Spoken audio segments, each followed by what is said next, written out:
அனைவருக்கும் வணக்கம். நான் உங்கள் கிருஷ்ணா. இப்போ நம்ம எங்கே இருக்கோன்னு சொல்லி பார்த்தீங்கன்னா நம்ம மேட்டூரில் இருக்குங்க. மேட்டூரில் வந்து பார்த்தீங்கன்னா இப்போது 1 லட்சம் கனஅடி தண்ணி வந்து வெளியே போயிட்டுருக்கு. ஸோ இன்றைக்கி நான் மேட்டூர் வந்திருந்தேன். என்னதான் இருந்தாலும் நம்ம ஊரில் 1 லட்சம் கனஅடி தண்ணி வரும்போது நம்ம காலையில் அதுவும் நான் வந்திருந்தேங்க. இப்போ டைம் வந்து பார்த்தீங்கன்னா சரியாக 6 மணிங்க. அங்கே பாருங்கள் பின்னாடி பயங்கரமாக தண்ணி வந்துட்டுருக்கு. இப்போ நம்ம வந்து பார்த்தீங்கன்னா 16 கண் பாலத்தை வழியாக நம்ம பார்த்துட்ருக்கோம். இதெல்லாம் பார்க்கும்போது எனக்கு ஒரு விஷயம் வந்து ஞாபகம் வந்துச்சுங்க. அதாவது பார்த்தீங்கன்னா இந்த இடத்துல வந்து பார்த்தீங்கன்னா தண்ணி வந்து ரொம்பவே அதிகமாக இருக்குது. ஆனால் இந்த சென்டர் பிளேஸ் வந்து கொஞ்சம் பாறை இருக்கிறதுனால கம்மியாக இருக்குது. ஸோ அந்த பக்கம் வந்து தண்ணி வந்து ரொம்பவே ஆக்ரோஷமாக போயிட்டு இருந்துச்சு. இப்போ பாருங்க உங்களுக்கு அந்த பக்கம் நான் கட்டுறேன். அப்போ தான் அதோட பிரம்மாண்டம் என்னன்னு உங்களுக்கு கண்டிப்பாக புரியும். இங்கே பாருங்க அந்த பாலத்தையே அடிச்சுட்டு போயிட்டு இருக்கு.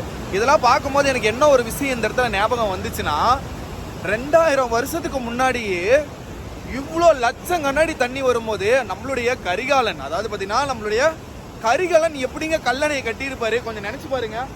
அந்த பாலத்தையே முழுக்கிட்டு இருக்கு. அதுக்கு முன்னாடி வந்து பார்த்தீங்கன்னா நம்ம 16 கண் அணை இருக்கு. அதுக்கு பக்கத்துல வந்து பார்த்தீங்கன்னா நம்ம மேட்டூர் டேம் இருக்கு, சரிங்களா?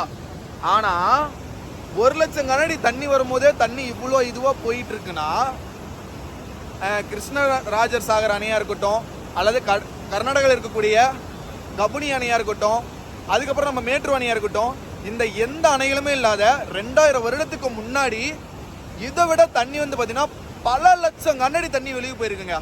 அப்போது நம்மளுடைய கரிகாலன் எப்படிங்க கல்லணையை கட்டியிருப்பாரு? அப்போது தமிழகிட்ட அப்போயே அந்த அளவுக்கு தொழில்நுட்பமாக இருக்கட்டும், கல்வி அறிவாக இருக்கட்டும், இப்போ இன்ஜினியரிங்காக இருக்கட்டும், இது எல்லாமே நம்ம முன்னோர்கள்ட்ட இருந்திருக்கு.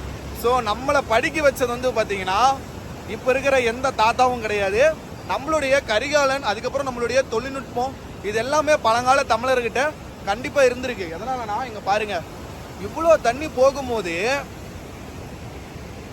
நீங்கள் யோசிச்சு பாருங்களேன். இந்த இடத்துல நீங்கள் வந்தாவே நீங்கள் ஒரு வேளை கல்லணை நீங்கள் பார்த்துட்டு நீங்கள் மேட்டூர் அணையை பார்க்கும் போது உங்களுக்கு கண்டிப்பாக இது ஃபீல் ஆகும். எதனாலனா இவ்வளோ தண்ணியில் நம்ம தமிழ் மன்னன் ஒருத்தர் தடுப்பணையை கட்டும் போது கொஞ்சம் யோசிச்சு பாருங்க. அப்போ அவன்கிட்ட எந்த அளவுக்கு பட வலிமையெல்லாம் இருந்திருக்கும். 2000 வருடங்களுக்கு முன்னாடியே. இப்போது குறுக்க நம்ம மேட்டூர் டேமு, கிருஷ்ணராஜர் சாகர் அணை, அதுக்கப்புறம் நிறைய செட் டேம்லாம் இப்போ வந்துருச்சுங்க. குறைஞ்சபட்சம் இப்போ திருச்சி கல்லணை இங்கிருந்து போகணும்னா ஒரு 150 கிலோமீட்டரில் குறைஞ்சபட்சம் ஒரு 15 தடுப்பணைகள் இருக்கும். ஒரு உதாரணத்துக்கு பெரிய பெரிய தடுப்பணைகள் 2 சொல்கிறேன்.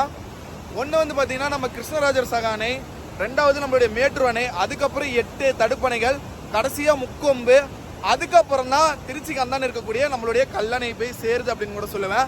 ஸோ இவ்வளோ தண்ணி நீங்கள் பார்க்கும்போது கண்டிப்பாக உங்களால் முடிஞ்சால் நீங்கள் நம்ம தமிழ்நாட்டில் இருந்தீங்கன்னா, நம்ம சேலம் மாவட்டத்தில் இருந்தீங்கன்னா, நம்ம நாமக்கல்லாக இருக்கட்டும், ஈரோடாக இருக்கட்டும், ஏங்க கோயம்புத்தூராக கூட இருக்கட்டுங்க, இந்த மாதிரி 1 லட்சம் கனஅடி தண்ணி போகும்போது தயவு செஞ்சு ஒரு டைம் நீங்கள் வந்து பாருங்கள். எதனால் நான் சொல்கிறேன்னா, காவேரியை இந்த அளவுக்கு பிரம்மாண்டமாக பார்க்கும்போது உங்கள் மனசில் வந்து அவ்வளோ ஒரு எப்படி சொல்கிறது, அவ்வளோ சந்தோஷம் இருக்கும். அது மட்டும் இல்லாமல் ஒரு பிரம்மாண்டமாக இருக்கும்.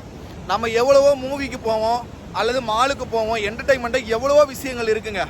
ஆனால் இந்த மாதிரி நம்ம தமிழ்நாட்டில் நீங்கள் நம்மளுடைய காவேரி ஒரு அழகை நீங்கள் ரசிக்கலைன்னா நீங்கள் மனுஷனே இல்லை அப்படின்னு கூட நான் சொல்லுவேன். உங்களால் முடிஞ்சால் நீங்கள் கண்டிப்பாக வாங்க. என்னடா கண்ணாடி போட்டுருன்னு பார்க்காதீங்க, கண்ணில் தூசு விழுந்துருச்சு, அதனால தான், வேறு எந்த சீனுமே கிடையாது.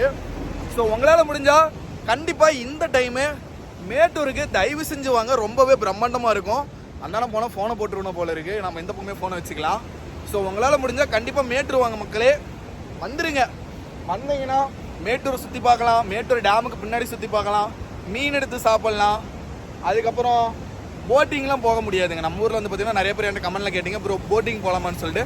போட்டிங்லாம் போக முடியாது. இந்த டைம் நீங்கள் மேட்டூர் வந்தீங்கன்னா உங்களுக்கு சொர்க்கம். அதோட பிரம்மாண்டத்தை பின்னாடி வீடியோவில் நான் காட்டுறேன், நீங்கள் மறக்காமல் பாருங்கள்.